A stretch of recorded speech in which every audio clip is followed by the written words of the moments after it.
मुख्यमंत्री पुष्कर सिंह धामी का खटीमा दौरा। श्री महाकालेश्वर मंदिर में किए दर्शन, भगवान शिव के दर्शन कर की पूजा अर्चना।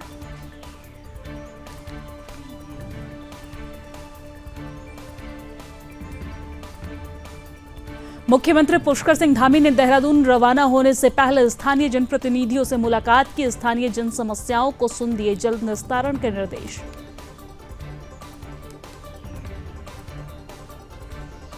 देहरादून में ब्राह्मण समाज उत्थान समिति की प्रेस कॉन्फ्रेंस। बांग्लादेश में हिंदुओं के साथ अत्याचार को लेकर 10 दिसंबर को निकाला जाएगा आक्रोश मार्च।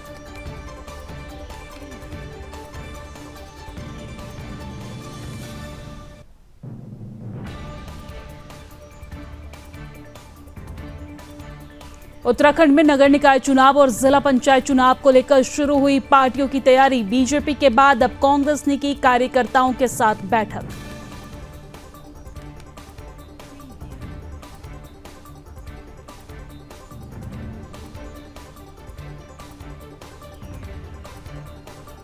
उत्तराखंड सरकार प्रदेश में पर्यटन को बढ़ावा देने के लिए लगातार सकारात्मक पहल कर रही है। इस दिशा में मुख्यमंत्री पुष्कर सिंह धामी के निर्देश के बाद गढ़वाल मंडल में विकास निगम के पर्यटकों को 10% की छूट देने का फैसला किया गया है।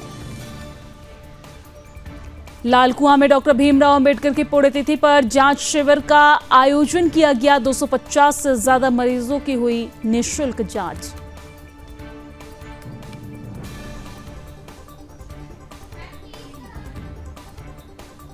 उत्तराखंड में पहली बार होगा वर्ल्ड आयुर्वेद कांग्रेस का आयोजन। 12 से 15 दिसंबर 2024 तक किया जाएगा। कार्यक्रम का आयोजन 54 देशों से आएंगे 7,000 से ज्यादा डेलीगेट्स।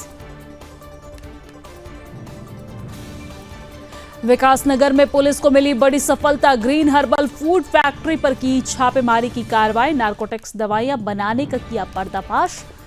दवाइयों की अवैध फैक्ट्री पर मारा छापा।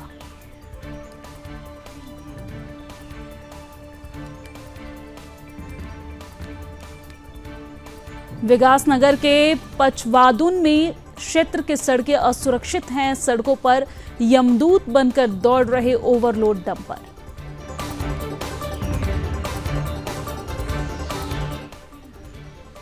टिहरी डीएम मयूर दीक्षित ने किया सुमन लाइब्रेरी का निरीक्षण। निर्माण कार्यों में किसी भी तरह की लापरवाही न बरतने की बात कही।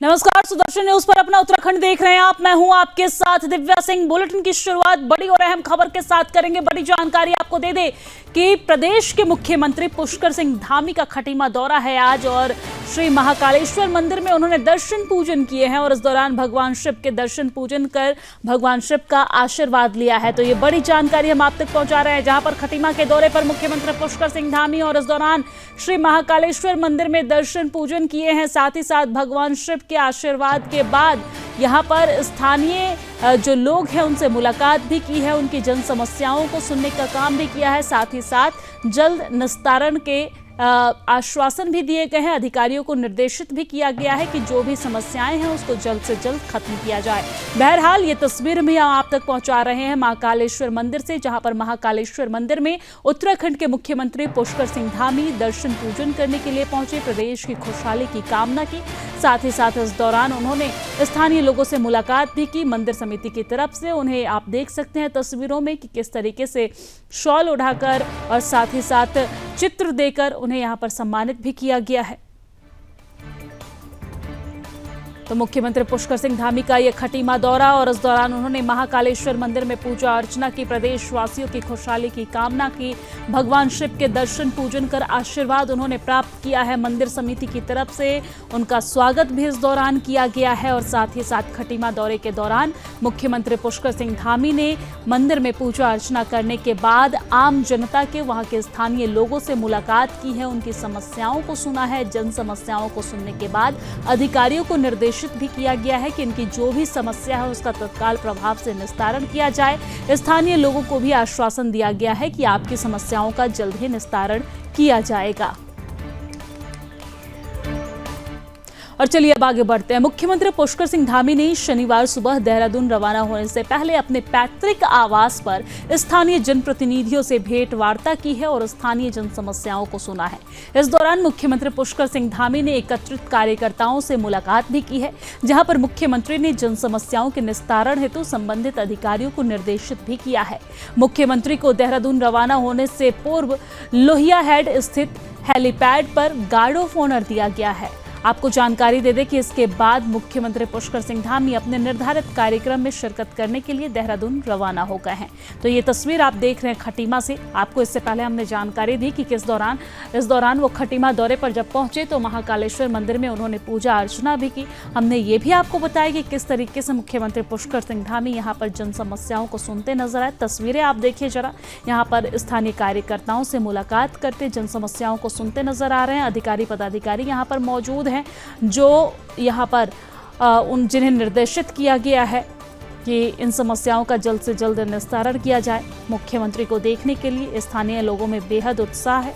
हालांकि जब वो देहरादून के लिए रवाना हो रहे थे तो यहाँ पर देहरादून के लिए रवाना होने से पहले उन्हें गार्ड ऑफ ऑनर भी दिया गया, स्थानीय कार्यकर्ताओं के द्वारा सम्मानित भी किया गया।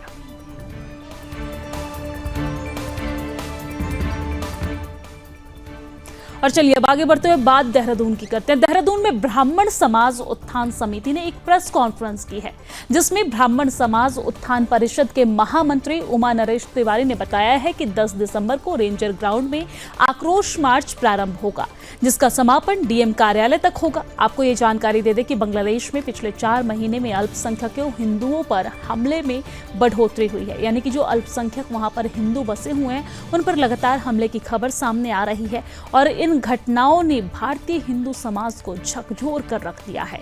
वाराणसी में प्रदर्शन कर रहे लोगों ने इस स्थिति को गंभीर मानते हुए इसे अंतर्राष्ट्रीय मानवाधिकार का उल्लंघन बताया है। आपको ये भी जानकारी दे दें कि बांग्लादेश में हत्या, अपहरण, बलात्कार, लूटपाट और आगजनी जैसी घटनाओं में तेजी में से वृद्धि हुई है। हिंदू मंदिरों और घरों को निशाना बनाया जा रहा है, जिससे पूरे भारतवर्ष में लोगों में आक्रोश है, हिंदुओं में आक्रोश है। लगातार भारत के जो हिंदू हैं, जो हमारे देश के हिंदू हैं, वो कार्रवाई की मांग कर रहे हैं भारत सरकार से कि इस पूरे मामले पर एक्शन लेने की जरूरत है। और इसी को देखते हुए ब्राह्मण समाज उत्थान की तरफ से प्रेस कॉन्फ्रेंस की गई है कि वो एक आक्रोश रैली निकालने वाले हैं।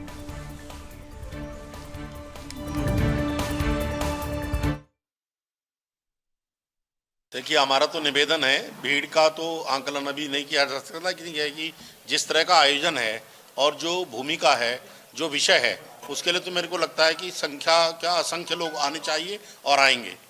अंतर्राष्ट्रीय मानवाधिकार आयोग दिवस 10 दिसंबर 10:30 बजे रेंजर ग्राउंड से ये आक्रोश मार्च प्रारंभ होगा, जो घंटाघर पलटा बाजार होते हुए, 56 भोग के आगे से होते हुए और मतलब प्रिंस होटल से होते हुए और पुनः डीएम कार्यालय के पास में इसका विश्राम हो जाएगा।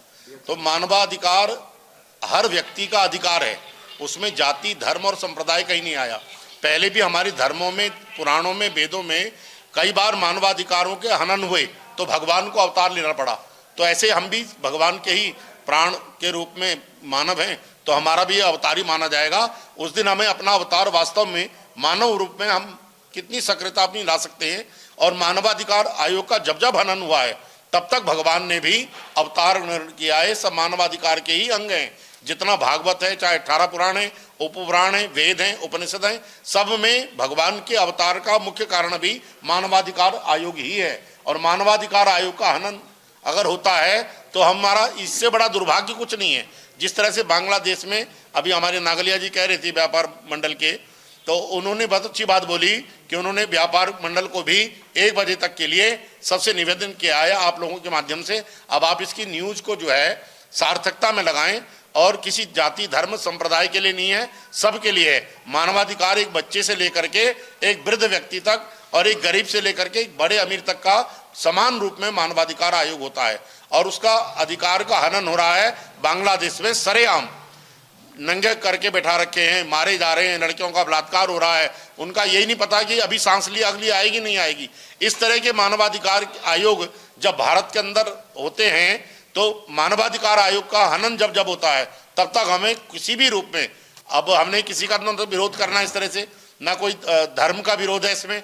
ये केवल अपना समर्थन अपने को इकट्ठा करने के लिए, अपने आप हम इकट्ठा हों और एक मत होकर के, एकजुट होकर के किसी धर्म संप्रदाय को छोड़ते हुए मानवाधिकार आयोग के संरक्षण और संवर्धन के लिए यह आक्रोश होगा और कुछ नहीं। देखिए, ये आक्रोश तो जैसा आप समझ रहे हैं कि बांग्लादेश में अगर इसे दूसरे हिसाब से देखा जाए तो पिछले कुछ समय से हमारे अपने देश में ही गड़बड़ हो रहा है और बांग्लादेश में ऐसा भयानक कांड हो गया। और जबकि बांग्लादेश में जो पढ़ता हूँ सुनता था कि ये बड़ा खुशहाल देश हो गया था और इसमें सब हिंदू मुस्लिम सब मिलकर रह रहे थे और यहाँ पे ट्रेड बहुत था, बहुत व्यापार था, यहाँ बहुत मैन्युफैक्चरिंग थी, कपड़ों का, जूतों का बहुत भारी काम वहाँ से होता था और पूरे विश्व में वहाँ से मान जाता था। और किसी ना किसी वजह से मानव अधिकार कहो, आप हिंदू मुस्लिम कहो, जो व्यापारी वर्ग है वो भी समाज का ही वर्ग है। हम खुद, हमारे परिवार, बच्चे, हम समाज में ही रहते हैं, तो हम समाज के लिए अगर कोई चीज़ है तो उसे व्यापारी भी को भी सबसे पहले हिट कर। हमारे लिए व्यापार बाद में, पहले समाज है, पहले अपना समाज में जो हो रहा है तो उसमें हमारा तो यही है कि अंतर्राष्ट्रीय स्तर पर इतने हमारे पूरे देश में प्रदर्शन और आक्रोश मार्च होने चाहिए कि जो अंतर्राष्ट्रीय स्तर पर बड़े बड़े समृद्ध देश हैं और जो अपने को बड़ा सेकुलर कहते हैं वो लोग भी हमारे प्रदर्शनों को आवाज़ वहाँ तक जाए और सारे अंतर्राष्ट्रीय समुदाय सब मिलके एक हों और बांग्लादेश के ऊपर दबाव बनाया जाए। तो हमारी भारत सरकार भी उसमें सब कुछ करेगी, ऐसा नहीं है। हमारी सरकार सक्षम है, सब कुछ है। और शायद कुछ बंगाल से या कुछ कहीं से ऐसी खबर भी आई है कि बांग्लादेश का आलू बंद कर दिया जाएगा या क्या। तो जब पहले हम लोग तो कम से कम वातावरण बनाएं, तो हमारी जिम्मेदारी देहरादून की है, उत्तराखंड की है और हम चाहते हैं कि हमारा व्यापारी वर्ग खुल के साथ देगा, ऐसा कोई वो नहीं है, व्यापारी भी समाज के। और चलिए अब आगे बढ़ते हैं। उत्तराखंड में नगर निकाय चुनाव और जिला पंचायत चुनाव को लेकर कांग्रेस के देहरादून निकाय चुनाव प्रभारी प्रकाश जोशी ने मसूरी के कांग्रेस भवन में कार्यकर्ताओं के साथ बैठक कर चुनाव की रणनीति पर चर्चा की है, जहां सभी कांग्रेस कार्यकर्ताओं को संगठित होकर चुनाव मैदान में उतरने का आह्वान किया गया है। इस दौरान प्रकाश जोशी ने कहा है कि नगर पालिका मसूरी में 13 वार्ड है। कांग्रेस पार्टी 13 वार्डों में 13 सशक्त कमेटी का गठन करेगी। आपको ये भी जानकारी दे दें कि उन्होंने कहा है कि उनके द्वारा मसूरी के सभी कांग्रेस कार्यकर्ताओं, पार्षद, पूर्व पार्षद और जिसके द्वारा चुनाव लड़ा गया है उन पर पूरा फोकस किया गया है। जल्द वार्डों की कमेटी गठन करने के बाद वार्डों की बैठक की जाएगी और वार्ड के कांग्रेस कार्यकर्ता तय करेंगे कि उनके वार्ड से कांग्रेस का उम्मीदवार कौन होगा और पालिका अध्यक्ष के लिए चुनाव कौन लड़ेगा। इसके साथ ही उन्होंने क्या कुछ कहा है, सुनिए। तो सबसे मुख्यतः पूरी तरह से हमारा जो संगठन का ढांचा होना चाहिए, 13 वार्ड हैं तो 13 कमेटी होनी चाहिए, सशक्त कमेटी होनी चाहिए और उसके अलावा नगर कांग्रेस कमेटी और उसके अलावा जो हमारे वरिष्ठ कांग्रेस के लोग हैं, हमारे जो पार्षद जीत कर आए या नहीं भी जीत पाए, उन उम्मीदवारों पे फोकस थी। अगले 7-8 दिन के अंदर लगभग 13 तारीख तक, 14 तारीख तक हम 13 के 13 वार्डों के अंदर एक सशक्त कमेटियाँ बनाएंगे, वार्डों की बैठकें होंगी और उसके बाद जो वहाँ उस वार्डों के कांग्रेस जन हैं वो मिलकर तय करेंगे कि वहाँ कांग्रेस का उम्मीदवार कौन होगा। और इसी तरह पूरे कांग्रेस के कांग्रेस जन, पूरे नगर के कांग्रेस जन सामूहिक रूप से ये तय करेंगे इस बार यहाँ चेयरमैन का उम्मीदवार कौन होगा। नहीं है, मैं इससे पूरी तरह सहमत नहीं हूँ।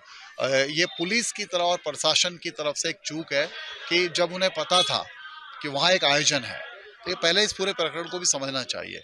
युवा कांग्रेस का एक प्रदर्शन था बेरोजगारी के खिलाफ, नशे के खिलाफ, जो नशे में हमारा पूरा प्रदेश अब गिरफ्त में आता जा रहा है, उसके खिलाफ युवा कांग्रेस ने प्रदर्शन किया, उसको समर्थन देने प्रदेश के सभी तमाम वरिष्ठ नेता वहां पहुंचे। माननीय हरीश रावत जी, प्रीतम सिंह जी, गणेश गोदियाल जी, वर्तमान अध्यक्ष, हम खुद भी, हम सब वहां गए। प्रदर्शन के बाद पुलिस स्वाभाविक तौर पर प्रदर्शनकारियों को बसों में बिठाकर पुलिस लाइन ले जाती है। जब प्रशासन को ये पता था कि वहाँ एक आयोजन चल रहा है, पत्रकारों और पुलिस के बीच में कोई आयोजन है और उसमें राज्य के कैबिनेट मंत्री सौरभ बहुगुणा जी मौजूद है वहाँ, तो वहां ले आने की क्या जरूरत थी? और जब वहां ले गए तो जो युवा थे हमारे नौजवान, जिनको कि सचिवालय जाने से रोका गया, वहां से उनको जबरदस्ती बसों में ठूस कर वहां ले आए, वो तो आक्रोशित होंगे। तो वहां जाकर उन्होंने जो प्रदेश सरकार के मंत्री सौरभ बहुगुणा, उनके खिलाफ वहां नारे लगाए।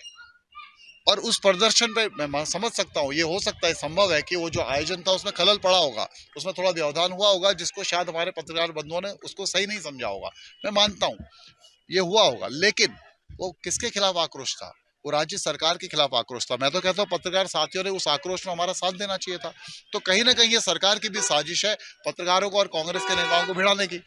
क्यों, क्या जरूरत थी? कहीं और ले आते। देहरादून में ऐसे तमाम और ग्राउंड है और जगह, वहां ले आते, वहां क्यों ले गए?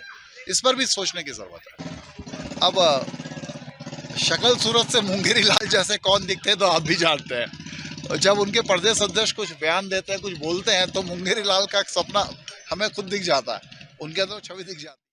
और चलिए अब आगे बढ़ते हैं। उत्तराखंड सरकार प्रदेश में पर्यटन को बढ़ावा देने के लिए लगातार सकारात्मक पहल कर रही है और इसी दिशा में मुख्यमंत्री पुष्कर सिंह धामी के निर्देश के बाद गढ़वाल मंडल विकास निगम ने पर्यटकों को 10% की छूट देने का फैसला किया है। आपको ये जानकारी दे दें कि प्रदेश में शीतकाल के दौरान तीर्थयात्री और पर्यटकों की संख्या में कमी देखी जाती है, जिसको लेकर सरकार की ओर से शीतकालीन चारधाम यात्रा पर भी विचार किया जा रहा है और पर्यटकों को लेकर भी सरकार कई तरह से सकारात्मक पहल कर रही है।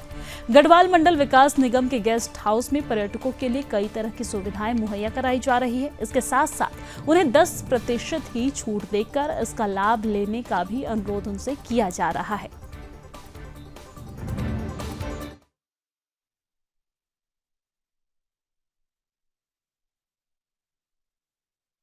पर्यटन को देखते हुए माननीय मुख्यमंत्री द्वारा एक घोषणा की गई। शीतकालीन पर्यटन थोड़ा हमारा स्लो रहता है, तो उसी को बढ़ावा देने के लिए माननीय मुख्यमंत्री जी के निर्देश के क्रम में हमने गढ़वाल मंडल में हमारे जितने भी TRH हैं, 88 हैं, उनमें 10% डिस्काउंट का अपना वेबसाइट में भी प्रचारित कर दिया है, प्रसारित भी कर दिया है। और आपके माध्यम से मैं जो भी लोग आना चाह रहे हैं तो उनको एक रिक्वेस्ट है, अनुरोध है कि TRH की फैसिलिटी का उपयोग करें। बेस्ट लोकेशन, बेस्ट अकोमोडेशन और 10% का डिस्काउंट इसमें हम लोग सभी अपने कस्टमर्स को दे रहे हैं।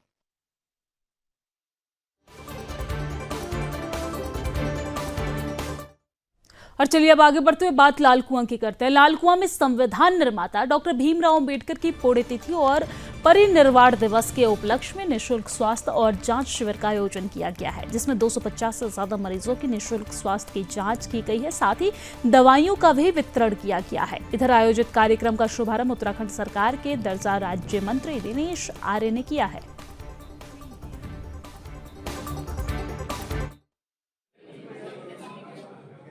आज लाल कुआं में अम्बेडकर युवा जन समिति द्वारा जो अम्बेडकर जी का परिनिर्वाण दिवस मनाया गया, उसमें सबसे पहले हम सब लोगों ने जो यहाँ आए उसमें सबने अपनी श्रद्धांजलि पुष्पांजलि अर्पित की। और डॉक्टर भीमराव अंबेडकर जो इस देश के पहले कानून मंत्री, भारत रत्न की उपाधि से जिनको दी गई, उन्होंने इस देश के लिए जो ऐसा अविस्मरणीय संविधान प्रस्तुत किया जो दुनिया के संविधानों से अलग और सब खूबियां जो दुनिया के संविधानों की, उनके संविधानों की, उनकी सब अच्छी बातों को लेकर इस देश के लिए संविधान किया, जिससे आज हमारा देश पूरा चलता है। और विशेषकर देखें तो इसमें अनुसूचित जाति, जनजाति, OBC वर्ग और अल्पसंख्यक वर्ग के लिए विशेष व्यवस्थाएं की, उनकी चाहे शिक्षा की व्यवस्था हो, चाहे राजनीतिक आरक्षण की व्यवस्था हो, चाहे और सामाजिक बराबरी की व्यवस्था हो, उस व्यवस्था को डॉक्टर भीमराव अंबेडकर जी ने संविधान में लिखकर हम इस देश के लिए और सामान्य वर्ग के लिए, अगर देश का के लिए कानून जो पहला संविधान बनाया, उस संविधान में श्रम कानून दिए हों या महिलाओं के लिए अधिकार दिए हों या इस तरह की अन्य व्यवस्थाएं दी हो, अम्बेडकर जी ने अपने संविधान में तब लिख दी थी। आज के इस अवसर पर हम सब लोग उनको स्मरण करते हुए अपनी श्रद्धांजलि अर्पित करने यहाँ आए थे।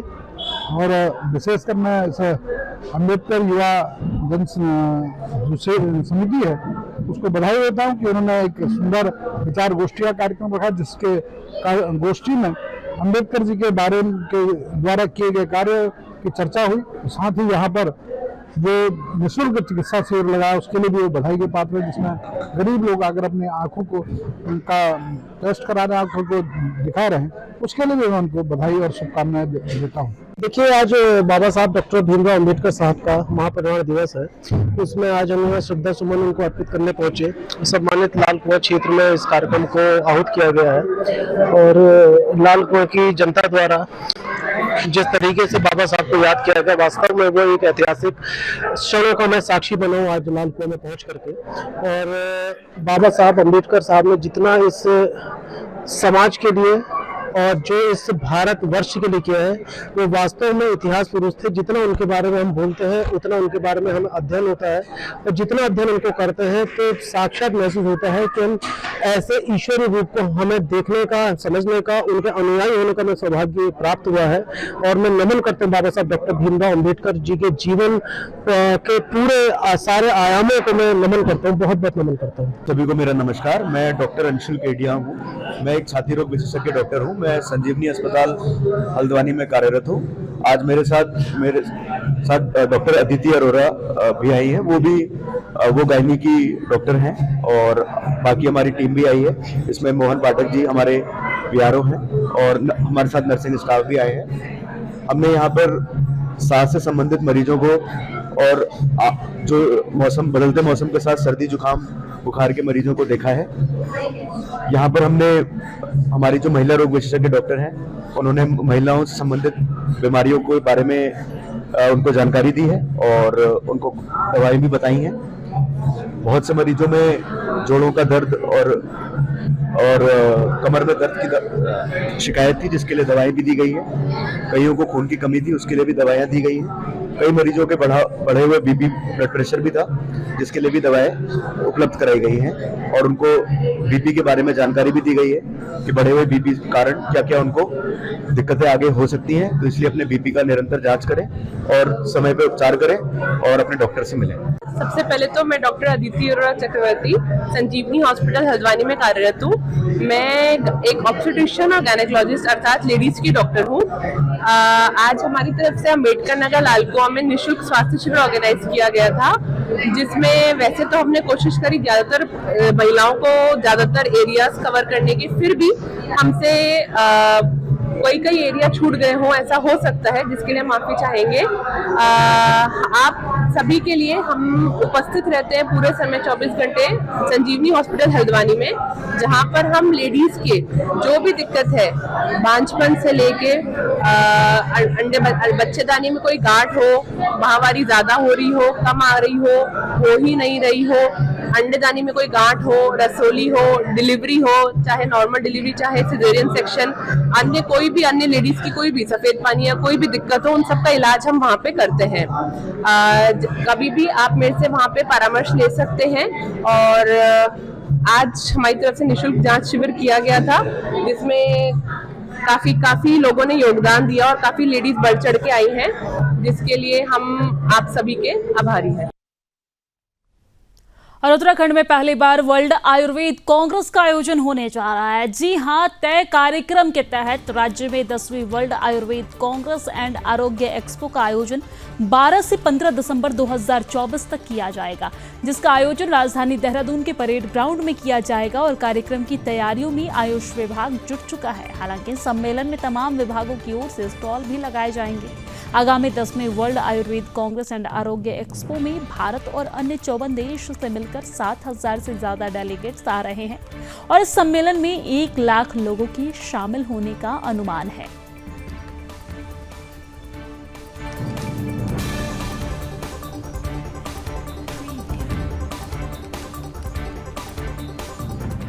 और चलिए अब आगे बढ़ते हुए बात विकासनगर की करते हैं। विकासनगर में पुलिस को बड़ी सफलता हाथ लगी है। जी हां, जहां पुलिस ने ग्रीन हर्बल फूड फैक्ट्री पर छापेमारी कर नारकोटिक्स दवाइयां बनाने का पर्दाफाश किया है और इस फैक्ट्री में बिना ड्रग्स लाइसेंस के ही दवाइयां बनाए जाने का काम किया जा रहा था। छापेमारी के दौरान टीम ने कार्रवाई में भारी मात्रा में दवाई बरामद की है और इसके इस्तेमाल किए जाने वाले दवाइयों में इस्तेमाल किए जाने वाले उपकरण को भी बरामद किया है। मामले में फैक्ट्री मालिक सहित 2 अन्य को गिरफ्तार भी किया गया है। ANTF देहरादून व सहसपुर पुलिस द्वारा एक लांगा रोड स्थित एक फैक्ट्री जो कि हर्बल दवाइयाँ बनाने के काम के लिए लाइसेंस प्राप्त थी, लेकिन उनके द्वारा कुछ नशीली दवाइयाँ जो प्रतिबंधित दवाइयाँ हैं उनको बनाया जा रहा था। हमारी संयुक्त टीम द्वारा कल 1921 कैप्सूल्स व टैबलेट्स जो कि टर्माडोल और ब्यूप्रोनोफिन के हैं वो बरामद किया गया है। इसके अतिरिक्त कुछ सिरप्स की बोतलें जिसमें 192 सिरप की बोतलें जो कि रैपर लगी थी, इसके अतिरिक्त 400 विदाउट रैपर की तथा कुछ खाली रैपर्स भी बरामद किए गए हैं। इस पर थाना सहसपुर पर अभियोग पंजीकृत किया जा चुका है NDPS की धाराओं के अंतर्गत। इसमें 3 व्यक्तियों को गिरफ्तार किया गया, जिनमें संजय कुमार और शिव कुमार जो कि सहारनपुर के रहने वाले हैं, ये पार्टनर्स हैं। इसके अतिरिक्त रहमान जो चंदौली का रहने वाला है वो उसको भी गिरफ्तार किया गया है। और चलिए अब आगे बढ़ते हुए बात विकासनगर की कर लेते हैं। विकासनगर के पचवादून क्षेत्र में सड़कें सुरक्षित नहीं रही है। सड़कों पर ओवरलोड डंपर यमदूत बनकर दौड़ रहा है। क्षेत्र की नदियां से पत्थर और उपखनीज भरकर वाहन राष्ट्रीय राजमार्ग पर धड़ल्ले से आवागमन कर रहे हैं, जिस कारण से छोटे वाहन, दुपहिया वाहनों और स्कूल जाने वाले छात्र छात्राओं को भी खतरा बना हुआ है। उनका खुलेआम सड़कों पर फर्राटे भरते ऐसे वाहनों पर संबंधित विभाग आंखें बंद कर रखी है।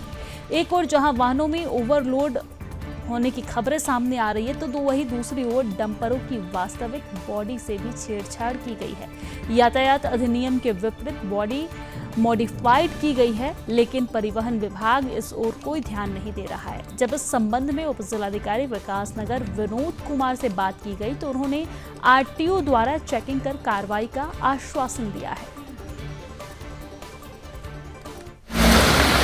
अभी ये प्रकरण कुछ दिनों पहले संज्ञान में भी आया था, तो जिलाधिकारी महोदय के निर्देश के क्रम में कमेटी का गठन भी किया गया है, जिसमें RTO को इसका अध्यक्ष बनाया गया है, जिनके द्वारा इनका चेकिंग की जाएगी और बॉडी का जो शेप है, गाड़ी की जो नॉर्मल शेप है, उसको जो मॉडिफिकेशन वगैरह किसी आदमी ने किया है तो उस पर कार्रवाई की जाएगी। गंभीर माना जाता है? नहीं, अभी इनको कहा गया है कि जो जिलाधिकारी महोदय का भी एक आदेश आया था, उसके बाद इस पर जाँच की जा रही है। आगे अगर जो भी पाया जाएगा तो फिर कार्रवाई की जाएगी।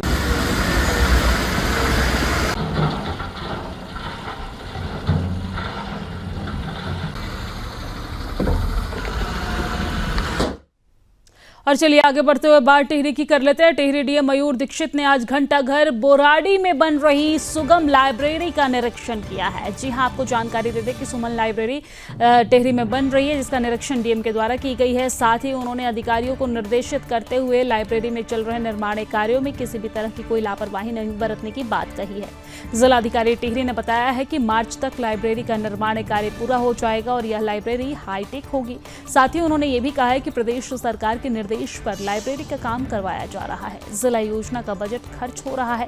उन्होंने श्रीदेव सुमन राजकीय पुस्तकालय के साथ ही घंटाघर का भी निरीक्षण किया और नगर पालिका द्वारा साफ सफाई रखने के निर्देश भी जारी किए।